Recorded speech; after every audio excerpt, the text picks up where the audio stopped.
Hello dear students, good morning. तो आप fractions के बारे में पढ़ रहे थे और फ्रैक्शंस में क्वेश्चन नंबर 5 तक हम डिस्कस कर चुके थे। क्वेश्चन नंबर 5 तक सारे क्वेश्चन मुझे लगता है कि आप सॉल्व कर लिए होंगे एक्सरसाइज 2.2 का, और अपना नोटबुक साथ ही साथ आप बनाते चल रहे होंगे, ठीक है ना।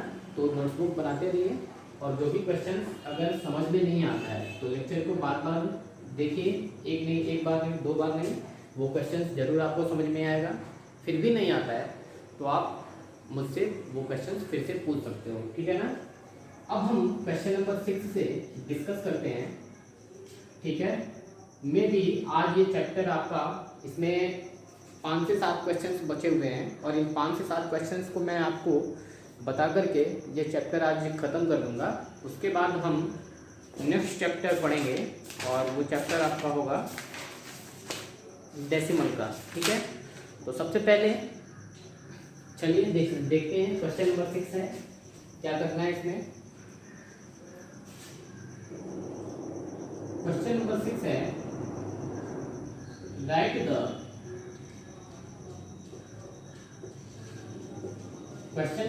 क्वेश्चन की पिक आपके व्हाट्सएप पे सेंड कर दिया गया है ग्रुप में, ठीक है ना।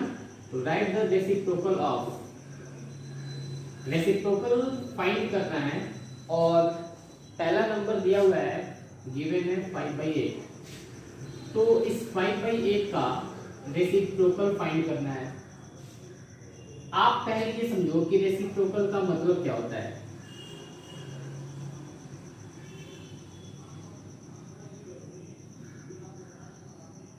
रेसिप्रोकल मीन्स होता है उल्टा, ठीक है, अपोजिट, जिसे आप अपोजिट बोल सकते हो, उल्टा कह सकते हो, ठीक है ना।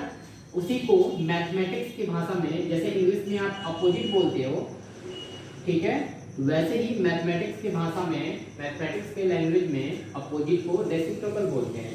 तो अगर मैं आपसे ये कहूँ कि 5/8 कोई नंबर है और इस नंबर का रेसिप्रोकल क्या होगा, तो बच्चों आपको इस पे कुछ सोचना नहीं है। आप क्या करना, जो नंबर डिनोमिनेटर में लिखा हुआ है उसको न्यूमरेटर में ले जाओ और जो न्यूमरेटर में है उसको डिनोमिनेटर में ले आओ, ठीक है। इसका मतलब ये हुआ कि 5/8 है और इस 5/8 को आप 8/5 लिखोगे ना, तो आपको ये 5/8 का क्या मिल गया, रेसिप्रोकल। आप मेरी बात समझ रहे होंगे कि अगर आपसे कहे, कोई भी पूछता है कि अगर 5/8 है, इसका रेसिप्रोकल क्या होगा, तो 5/8 का रेसिप्रोकल होगा 8/5। आपको करना कुछ नहीं है, डिनोमिनेटर को न्यूमरेटर में ले जाना है और न्यूमरेटर को डिनोमिनेटर में ले आना है, ठीक है। ऐसे एक और एग्जांपल्स लेकर के हम इसको समझ सकते हैं कि अगर मैं आपसे कहूं कि 3/7 है, तो इस 3/7 का रेसिप्रोकल क्या होगा, तो 3/7 का रेसिप्रोकल 7/3 होगा, ठीक है। ऐसे आप इस क्वेश्चन को सॉल्व कर लीजिएगा। तो क्वेश्चन नंबर 6 में ए पार्ट और बी पार्ट 2 क्वेश्चंस हैं, दोनों का रेसिप्रोकल लिखना है, आसानी से कर सकते हो आप। क्वेश्चन नंबर 7 पे डिस्कस करते हैं। Question number 7, the question is what kind of a fraction is the reciprocal of an improper fractions। चलिए देखिए, क्वेश्चंस को लिखने में टाइम ज़्यादा लगता, इस वजह से मैंने क्वेश्चंस को पहले लिख लिया, वीडियो पॉज करके। फिर अब समझते हैं कि इस क्वेश्चन को कैसे टैकल करेंगे। क्वेश्चन नंबर 7 गिवन है, what kind of fractions is the reciprocal of an improper fractions. तो समझिए क्या बोल रहा है। अगर कोई इम्प्रॉपर फ्रैक्शंस है, ठीक है ना, क्या कहा, अगर कोई इम्प्रॉपर फ्रैक्शंस है तो इस इम्प्रॉपर फ्रैक्शंस का जो रेसिप्रोकल होगा ना, इसका अगर रेसिप्रोकल आप निकालते हो तो जो फ्रैक्शंस आपको प्राप्त होगा वो फ्रैक्शंस कैसा होगा, बात को समझिए।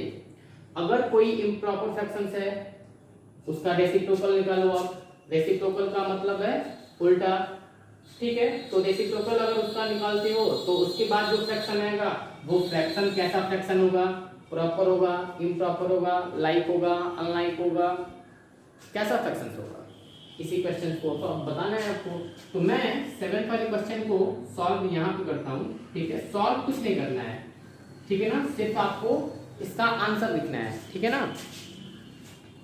देखिए आप कोई भी यहाँ पे कोई, जैसे इस क्वेश्चन में कहीं भी अगर इम्प्रॉपर फ्रैक्शंस की बात कर रहा है तो कोई फ्रैक्शंस दिया हुआ है क्या? इम्प्रॉपर फ्रैक्शंस, कोई इम्प्रॉपर फ्रैक्शंस दिया हुआ है? नहीं दिया हुआ है। तो आप लेट कर लो, लेट कर लोगे कि इम्प्रॉपर फ्रैक्शंस, कोई इम्प्रॉपर फ्रैक्शंस मान लो, कुछ भी ले सकते हो। आप जरा बताओ मुझे कि इम्प्रॉपर फ्रैक्शंस होता क्या है। आपको पता है कि इम्प्रॉपर फ्रैक्शंस में हमेशा आप इस बात को जानते हो, इम्प्रॉपर फ्रैक्शंस में न्यूमरेटर बड़ा होता है और डिनोमिनेटर छोटा होता है। बात समझ में आ रही है? इम्प्रॉपर फ्रैक्शंस में ये जो बाई है, ये जो बटा है, उसके ऊपर जो न्यूमरेटर है वो बड़ा होता है और डिनोमिनेटर छोटा होता है। तो ऐसे जो भी फ्रैक्शंस होते हैं जिसमें न्यूमरेटर बड़ा हो, डिनोमिनेटर छोटा है हो, उसको इम्प्रॉपर बोलते हैं। ठीक इसका उल्टा प्रॉपर होता है। तो हमने कोई लेट कर लिया, मान लिया कोई इम्प्रॉपर फ्रैक्शंस 11/9 है। आप यहाँ पे कोई भी फ्रैक्शंस ले सकते हो, 11/9 ले सकते हो। आपको सिर्फ एक बात का ख्याल रखना है, वो क्या, कि हमेशा न्यूमरेटर बड़ा हो और डिनोमिनेटर छोटा हो, क्योंकि इम्प्रॉपर फ्रैक्शंस का यही तो वो क्या नाम है, खासियत है। 12/8, 13/7, जरा देखो तो ये सारे फ्रैक्शंस कैसे फ्रैक्शंस है? इम्प्रॉपर फ्रैक्शंस है। तो हम किसी एक को लेकर के चलते हैं, सबको तो लेके चलना नहीं है। तो अब बोल रहा है कि ये कोई इम्प्रॉपर फ्रैक्शंस है और इस इम्प्रॉपर फ्रैक्शंस का अगर आप रेसिप्रोकल निकालो, रेसिप्रोकल निकालो, रेसिप्रोकल ऑफ 11/9, अगर 11/9 का रेसिप्रोकल निकालोगे तो डिनोमिनेटर न्यूमरेटर में, न्यूमरेटर डिनोमिनेटर में, तो 11/9 का रेसिप्रोकल क्या होगा? 9/11। तो अब जरा देखो क्या पूछा आपसे, मैं क्वेश्चन को फिर से बोल रहा हूँ, फिर से समझिए क्या कह रहा है। बोल रहा है कि what kind of fractions is the reciprocal of an improper fractions, यानी कि इम्प्रॉपर फ्रैक्शंस का जो रेसिप्रोकल होगा, ठीक है, इम्प्रॉपर फ्रैक्शंस का जो रेसिप्रोकल होगा, उस तो रेसिप्रोकल में जो फ्रैक्शंस मिलेगा ना, वो फ्रैक्शंस कैसा होगा? तो देखो इम्प्रॉपर फ्रैक्शंस आपने मान लिया कि 11/9 है, आपने इसका रेसिप्रोकल निकाला, 11/9 का रेसिप्रोकल 9/11 आया। तो ये जो आपको यहाँ पे फ्रैक्शंस प्राप्त हुआ है, जरा इसको देख करके बताइए ये कैसा है। इसमें देखो जरा ध्यान से, न्यूमरेटर छोटा है, डिनोमिनेटर बड़ा है। बात समझ में आ रही है? न्यूमरेटर छोटा है, डिनोमिनेटर बड़ा है। तो न्यूमरेटर अगर छोटा होता है, डिनोमिनेटर बड़ा होता है, तो वो कौन सा फ्रैक्शंस होता है? जाहिर सी बात है, आपको पता है कि वो प्रॉपर फ्रैक्शंस होता है, ठीक है ना। कौन सा फ्रैक्शंस होता है? प्रॉपर फ्रैक्शंस होता है। तो आप करना कुछ नहीं है इसमें, आप बस इतना लिख लोगे कि आपका जो आंसर होगा वो क्या होगा? 9/11 इज प्रॉपर फ्रैक्शन, ठीक है ना। यही आपका क्या हो जाएगा? आंसर होगा। ये तो एक एग्जांपल्स, आप केवल इतना लिख सकते हो आंसर में, आंसर में बस ये लिख सकते हो प्रॉपर फ्रैक्शंस, ठीक है ना। ये दोनों जो लाइन दिख रहे हैं आपको, मैंने एक छोटा सा एग्जांपल्स लेकर के आपको समझाया कि कैसे कैसे आपका आंसर प्रॉपर फ्रैक्शंस होगा, ठीक है ना। तो आप चाहो तो इस दोनों को भी नोट करके आंसर में प्रॉपर फ्रैक्शंस लिख सकते हो, क्योंकि देखो 11/9 का हमने रेसिप्रोकल निकाला है 9/11 और 9/11 प्रॉपर फ्रैक्शंस है, ठीक है। तो आप इस क्वेश्चन को समझ गए होंगे। अब हम क्वेश्चन नंबर 8, 9, 7 के बाद क्वेश्चन नंबर 9 पे डिस्कस करते हैं। क्वेश्चन नंबर 8 नंबर का जो सवाल है उसे मैं बाद में आपको समझाऊंगा, क्योंकि वो थोड़ा सा लेंथी है और आपकी समझ से बाहर हो जाएगा, ठीक है। तो कल हम उस पर डिस्कस करेंगे। पहले हम 8 के बाद 9 के बाद आगे के सवाल सॉल्व कर लेते हैं। चलिए आइए देखते हैं कैसे सॉल्व होगा। क्वेश्चन है a number when divided by 3 whole 45 by 49 gives 7 by 24। क्या कह रहा है? अ नंबर यानी कि कोई संख्या है, जब उसमें 3 होल 45 बाई 49 से भाग दिया जाता है ना, तो 7/24 प्राप्त होता है। बात को समझिएगा। क्या कहा कि कोई संख्या है जिसमें इतने से भाग देने पे इतना प्राप्त होता है। तो आप करो कुछ नहीं, ऐसे सवालों में ये फिक्स्ड पैटर्न का सवाल है, इस बात को याद रखो। फिक्स्ड पैटर्न का सवाल है, इसका मतलब ये है, फिक्स्ड पैटर्न मींस ऐसे सेंटेंस, हमेशा सेंटेंस यही रहेगा, बस यहाँ पे जो फ्रैक्शंस हैं वो फ्रैक्शन से चेंज हो जाएंगे। तो आप ऐसे सवाल कभी भी आप दिमाग में बैठा लो, ऐसे क्वेश्चंस आते हैं तो आप कैसे सॉल्व करोगे मैं बता रहा हूँ, ठीक है ना। इसी को कहते हैं फिक्स्ड पैटर्न, ठीक है। क्या बोला? कोई संख्या है, उसमें इतने से भाग देने पे इतना प्राप्त होता है। तो आप करो कुछ नहीं, आप क्या करो, इसका और इसका मल्टीप्लाई कर दो। मल्टीप्लाई करोगे, जो फाइंड होगा, जो आएगा वही उसका आंसर होगा, ठीक है ना। यानी कि 3 होल 45 बाई 49। वैसे इस क्वेश्चन को करने के 2 तरीके हैं और मैं दोनों तरीका आपको बताऊंगा, ठीक है। ये फर्स्ट मेथड है, मैं यहां लिख भी देता हूं, ये यहाँ पे ये फर्स्ट मेथड है। अभी मैं आपको सेकेंड मेथड भी बताऊंगा, ठीक है। पहले ऐसे समझ लो। तो आपको करना कुछ नहीं है, दोनों का मल्टीप्लाई करिए, जो आएगा वही आंसर होगा, यानी कि वही वो नंबर होगा जिसमें आप इतने से डिवाइड करोगे तो आपको 7/24 प्राप्त होगा। तो मल्टीप्लाई करो इसमें 7/24 से। आपको पता है मिक्स्ड फ्रैक्शन है, फ्रैक्शन में चेंज करेंगे, 49 और 3 का मल्टीप्लाई करेंगे तो 49 इंटू 3, और इन दोनों का मल्टीप्लाई करके जो आएगा उसमें 45 को ऐड करोगे आप अपॉन 49 इंटू 7/24। मल्टीप्लाई करो, 3 9 या 27, कैरी 2, 3 4 या 12, और 12 मिलके 4 हो जाएगा, प्लस 45 अपॉन 49 इक्वल टू 7/24। फिर स्पेस कम है, यहां देखते हैं 147 प्लस 45 है, दोनों को ऐड करोगे आप, कितना होगा कितना होगा, जोड़ के देख लो, यहाँ पे जोड़ोगे तो आपको पता चल जाएगा, मुझे पता है कितना होगा, 192 आएगा, आप ऐड करके चेक कर लेना। 192 अपॉन 49 इक्वल्स 7/24। अब यहाँ पे एक मिनट, सॉरी, यहाँ इक्वल्स बोल रहा हूँ, मिस्टेक हो गया, मल्टीप्लाई का साइन होगा ना। हाँ, तो दोनों को ऐड किया आपने, 192 आया, बाई नीचे दिया होता 49, डिनोमिनेटर में लिख लिया, और इधर आपका पहले से गिवन है 7/24। अब आपको यहाँ पे मेथड ऑफ कैंसिलेशन का यूज करना है, ठीक है ना, काटने पीटने वाला काम करना है, मेथड ऑफ कैंसिलेशन का यूज करना है, तो करो उस मेथड का यूज। तो उस क्या करते हो आप ऊपर नीचे काटते हो या फिर क्रॉस में काटने का काम करते हो, कैंसिल आउट करते हो, करो।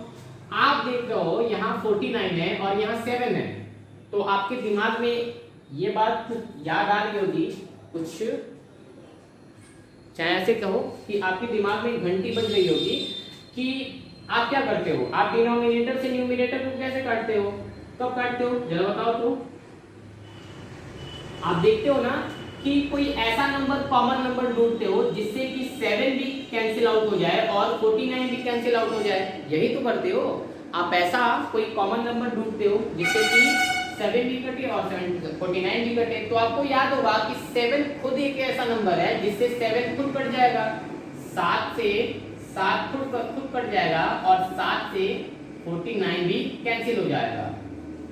बात समझ में आ रही है ना।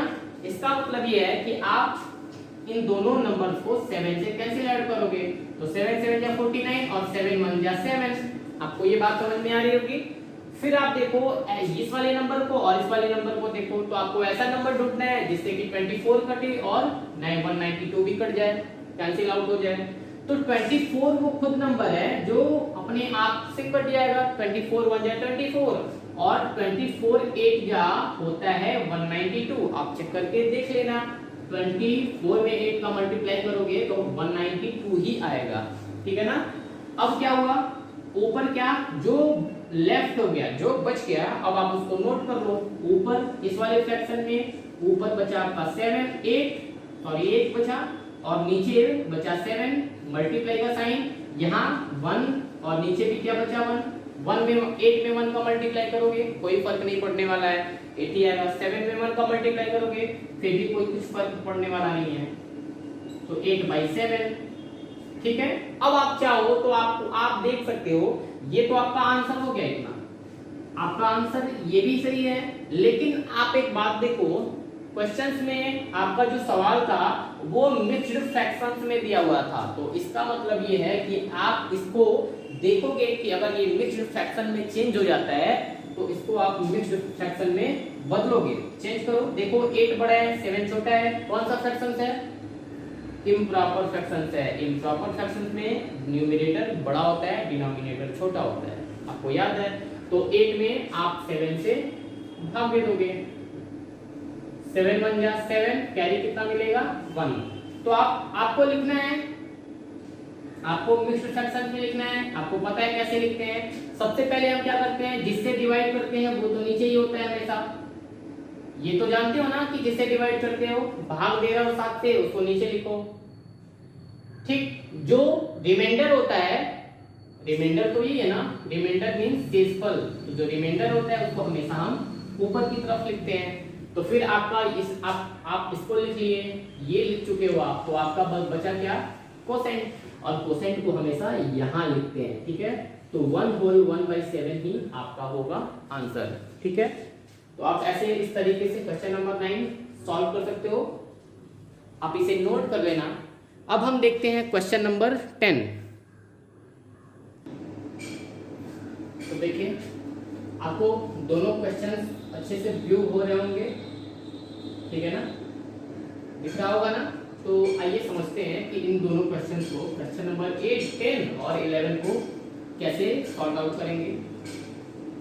क्वेश्चन नंबर 10 गिवन है, a children's park is in shape of a rectangle with length 4 whole 1/3 meter and width 3 whole 6/7 meter. Find its area. क्या बोला, a children's park, एक चिल्ड्रन पार्क है, is in the shape of a rectangle, यानी कि जो जिसका shape कैसा है, जिसका शेप कैसा है, रेक्टेंगल के जैसा है। और रेक्टेंगल के जैसा अगर पार्क का शेप है तो उसकी लेंथ 4 whole 1/3 मीटर है, और जो उसकी विड्थ है ना वो 3 whole 6/7 मीटर है। पहला है, लेनी है क्या, ठीक है। तो लिख रहे थे क्वेश्चन का टाइम लग गया। अब देखो इसको सॉल्व कैसे करेंगे, कैसे करोगे सॉल्व, क्या बोल रहा है, एक चिल्ड्रंस पार्क है, तो पार्क का जो शेप है वो कैसा है, रेक्टेंगल का जैसा है, ठीक है ना। तो आपको पता है ना कि रेक्टेंगल की प्रॉपर्टी क्या होती है, रेक्टेंगल्स की प्रॉपर्टी होती है कि इसमें अपोजिट साइड जो होते हैं वो इक्वल होते हैं, यानी कि ये साइड इस साइड के इक्वल होता है और ये साइड इस साइड के इक्वल होते हैं, ठीक है ना, अपोजिट साइड इक्वल होते हैं। अब आपको ये दिख रहा होगा कि इसकी लेंथ दी हुई है 4 whole 1/3 मीटर और विड्थ दी हुई है 3 whole 6/7 मीटर। आप जरा बताओ लेंथ, ये जो रेक्टेंगल है इसमें लेंथ कौन है, ठीक है, इसमें लेंथ कौन सा है, वेरी गुड, आप बता सकते हो कि ये जो रेक्टेंगल है इसका लेंथ ये है, ठीक है ना, लेंथ ये है तो ब्रेथ कौन सा होगा, ब्रेथ ये होगा। तो अगर ये लेंथ आपको गिवन है, कितना गिवन है 4 whole 1/3 मीटर, तो अगर ये 4 whole 1/3 मीटर है तो ये भी तो 4 whole 1/3 मीटर होगा। तो वैसे ही आपका विड्थ मींस होता है चौड़ाई, लेंथ मींस होता है लंबाई, ये आपकी लंबाई है, और विड्थ मींस होता है चौड़ाई ये आपकी चौड़ाई है, तो चौड़ाई दिया हुआ है कितना 3 होल 6/7 मीटर। और आपसे पूछ क्या रहा है कि फाइंड इट्स एरिया, एरिया पूछ रहा है। तो आपको पता है नीचे स्पेस कम है, तो इस वजह से मैं इसके नीचे क्वेश्चन को सॉल्व ना करके यहां सॉल्व करता हूं, ठीक है।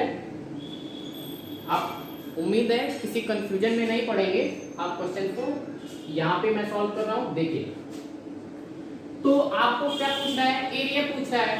अब जरा आप क्लास 6 में, मुझे लगता है कि आप प्रीवियस क्लासेस में पढ़ चुके हो रेक्टेंगल के बारे में या फिर स्क्वायर के बारे में, तो उसमें आपने एरिया के बारे में भी पढ़ा होगा। रेक्टेंगल का जो एरिया होता है वो होता है लेंथ इनटू ब्रेथ, ठीक है ना। एरिया इक्वल टू क्या होता है, लेंथ इनटू ब्रेथ। किसके लिए, रेक्टेंगल के लिए, ठीक है। क्षेत्रफल बराबर होता है लंबाई गुणे चौड़ाई।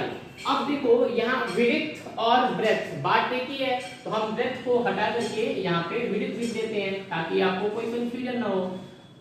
एरिया पूछा है आपसे, तो आप देखो अब लेंथ कितना है आपका, लेंथ दिया है आपका 4 होल 1/3 मीटर, तो लेंथ की जगह पे लेंथ पुट करो। विड्थ कितना गिवन है, विड्थ है 3 होल 6/7, तो विड्थ आपने विड्थ की जगह पे 3 होल 6/7 मीटर पुट कर लिया।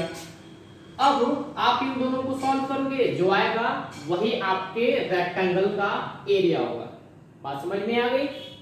सॉल्व करते हैं। मिक्स्ड फ्रैक्शन में है, तो मिक्स्ड फ्रैक्शंस में है तो सबसे पहले आप इसको फ्रैक्शंस में चेंज करोगे। चेंज करो फ्रैक्शंस में, 3 4 12 और 12 और 1 मिलके होता है 13, 13/3।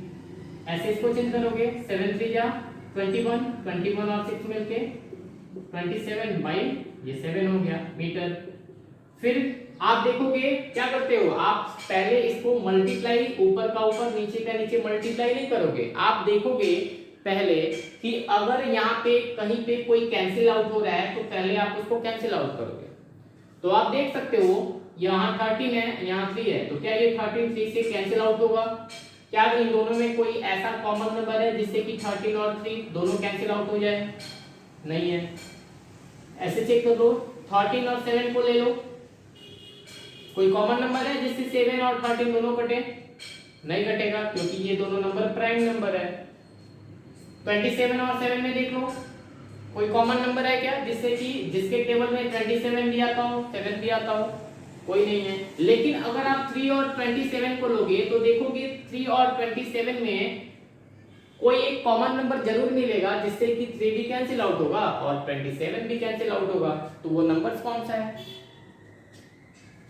तो वो नंबर जो है वो खुद 3 है, क्योंकि 3 अपने आप से भी कैंसिल आउट होगा और साथ ही साथ 3 से 27 भी कैंसिल आउट हो जाएगा। इसका मतलब लेफ्ट क्या हुआ, बचा क्या? इस वाले फ्रैक्शन में ऊपर 3 और नीचे 1 इनटू यहाँ क्या बचा 9 और नीचे 7। ऊपर का ऊपर नीचे का नीचे मल्टीप्लाई करोगे, 13 नाम 117 और बाई ये हो जाएगा आपका 1। क्या आपको दिख रहा है अच्छे से? 170/1, ठीक है। और सॉरी बाई 7 1 जा 7, ये आपका हो जाएगा मीटर। इतना सॉरी एक मिनट देखें आपको दिखता है कि नहीं दिखता पहले। तो चलिए देखिए, अब आप फिर से देखते हो कि आपका क्वेश्चन मिक्स्ड फ्रैक्शंस में दिया हुआ था, इस वजह से आप 117/7 को मिक्स्ड फ्रैक्शंस में चेंज करोगे। मिक्स्ड फ्रैक्शंस में चेंज करने के लिए आपको क्या पता है कि आपको आप 117 में 7 से डिवाइड करोगे। डिवाइड करो, 7 1 जा 7, कैरी 4 आया, यहाँ 7 बचा हुआ है, 7 नोट कर लो, 7 6 जा 42, कैरी कितना आया यहाँ पे 5। तो आप क्या करोगे, सबसे पहले आप जिससे डिवाइड करते हो 7 से डिवाइड कर रहे हो, देखो तो 7 से ही डिवाइड कर रहे हो ना, इसको नीचे लिखोगे। वो तो हमेशा डिनोमिनेटर में ही होता है। रिमाइंडर 5 है तो रिमाइंडर को हमेशा ऊपर की तरफ लिखते हैं, और जो आपका कोसेंट है, कोसेंट हमेशा आप यहाँ लिखते हो।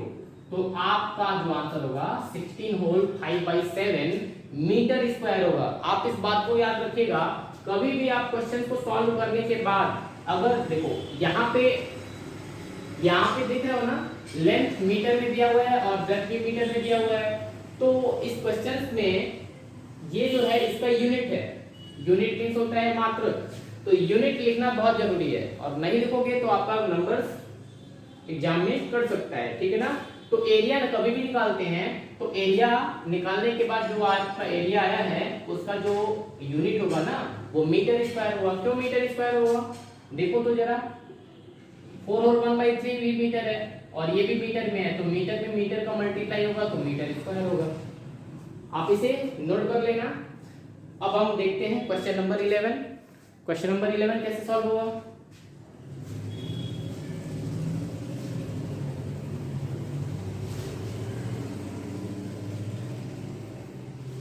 आप इसे नोट कर लेंगे।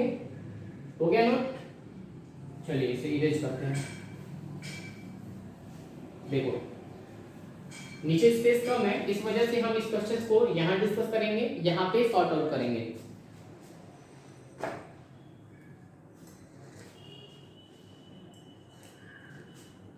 तो देखिए कैसे होगा। क्वेश्चन नंबर 11 क्या है, क्वेश्चन नंबर 11 है और ट्रेन यानी कि कोई ट्रेन है moving at a speed of 55 और 1/5 किलोमीटर पर आवर। एक ट्रेन है जिसकी स्पीड 55 सही 1/5 किलोमीटर प्रति घंटा है। The train travels at the same speed for 6 hours 40 minute. और इतनी स्पीड को, ठीक है, इतनी स्पीड से ना वो 6 घंटे 40 मिनट में कितनी दूरी तय करेगी, वही पूछ रहा है। क्या पूछ रहा है, what is the distance covered by them, यानी कि 55 और 1/5 किलोमीटर पर आवर्स के स्पीड से 6 आवर्स 40 मिनट में ट्रेन कितना डिस्टेंस कवर करेगी। ठीक है, तो आप पढ़ चुके हो, एक फॉर्मूला होता है, डिस्टेंस इक्वल टू होता है speed into time. Speed into क्या होता है, टाइम होता है। तो आप जरा देखो तो आप इस फॉर्मूले को याद रखना, और आप देख सकते हो कि यहाँ पे आपको स्पीड पता है, स्पीड है 55 और 1/5 किलोमीटर पर आवर। साथ ही साथ आपको क्या गिवन है, और टाइम गिवन है। टाइम कितना दिया हुआ है, 6 आवर्स 40 मिनट्स। तो आपको स्पीड पता है, टाइम पता है, तो आपको निकालना क्या है, डिस्टेंस। और डिस्टेंस पूछ भी रहा है कि what is the distance covered by them, यानी कि ट्रेन के द्वारा इतने स्पीड से इतने घंटे में कितनी दूरी तय की गई। तो आप क्या करोगे, स्पीड की जगह स्पीड वाली वैल्यू और टाइम की जगह टाइम वाली वैल्यू को पुट कर लोगे। तो स्पीड है आपका 55 और 1/5 किलोमीटर प्रति घंटा, और स्पीड टाइम कितना है, 6 आवर 40 मिनट। जरा एक बात ध्यान देना, यहाँ पे टाइम दिया हुआ है 6 आवर्स 40 मिनट। 6 आवर्स तो ठीक है, आप इस बात को हमेशा याद रखना, अगर आपका स्पीड किलोमीटर पर आवर्स में है तो आपका जो टाइम है ना, ये जो टाइम है वो भी आवर्स में ही होना चाहिए। तो 6 आवर्स तो है, लेकिन ये 40 मिनट्स भी आप आवर्स में चेंज करोगे, ठीक है ना। आप क्या करोगे, 40 मिनट्स को आवर्स में चेंज करोगे। तो आवर्स में चेंज करना है तो आप हमेशा याद रखना कि आवर्स में चेंज करने के लिए 60 से डिवाइड करते हैं। आवर्स में चेंज करना है तो कितने से डिवाइड करेंगे, 60 से। तो ये 6 आवर्स और 0 से 0 कैंसिल हो गया, कितना बचा यहाँ पे, 4/6। एक मिनट,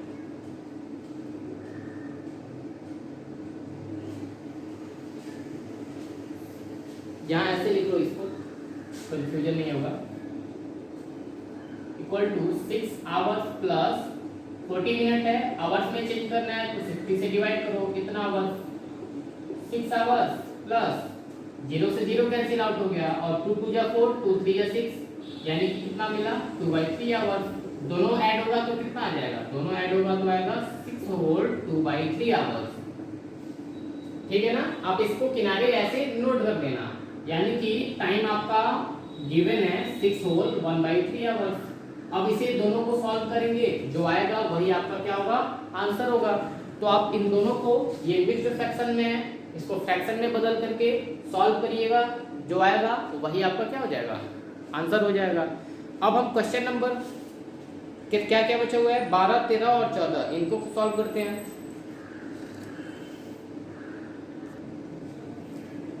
इस क्वेश्चन को हम सॉल्व भी कर लेते हैं, ठीक है, कोई कंफ्यूजन ना रहे। बाकी के 3 क्वेश्चन और बचे हुए हैं, 12, 13, 14, इस पे हम कल डिस्कस करेंगे और उसके बाद ये आपका एक्सरसाइज खत्म हो जाएगा। फिर हम न्यू चैप्टर स्टार्ट करेंगे डेसिमल के बारे में। पहले हम इसे क्लियर कर लेते हैं। तो आप क्या करोगे, इन दोनों का मल्टीप्लाई करोगे। मल्टीप्लाई करने से पहले फ्रैक्शन, मिक्स्ड फ्रैक्शन को फ्रैक्शन में बदलो। क्या करोगे, इन दोनों का मल्टीप्लाई करके उसमें 1 को ऐड करना है, तो मल्टीप्लाई करो। 55 में 5 का मल्टीप्लाई करो, कितना होगा, आएगा 275। तो 275 और +1 ऐड करो अपॉन 5 इंटू 3 6 जाए 18 और +2/3 इक्वल्स, दोनों को ऐड करोगे 276/5 इंटू 20/3। अब क्या करेंगे, क्रॉस में मेथड ऑफ कैलकुलेशन का यूज करेंगे। अगर कुछ कटता है तो काट देंगे। 5 1 जा 5, 5 4 जा 20, 3 1 जा 3 और 3 से ये भी कट जाएगा। 3 9 जा 27 और 3 2 जा 6। क्या बचा, ऊपर 92 और नीचे बचा 4। दोनों का मल्टीप्लाई करोगे आप क्या आएगा, 4 2 जा 8, 4 9 जा 36। अब आपका जो डिस्टेंस आ गया वो 368। अब इस बात को याद रखिए कि अगर स्पीड किसमें थी आपकी, यहां देख लेते हैं, स्पीड आपकी दी हुई थी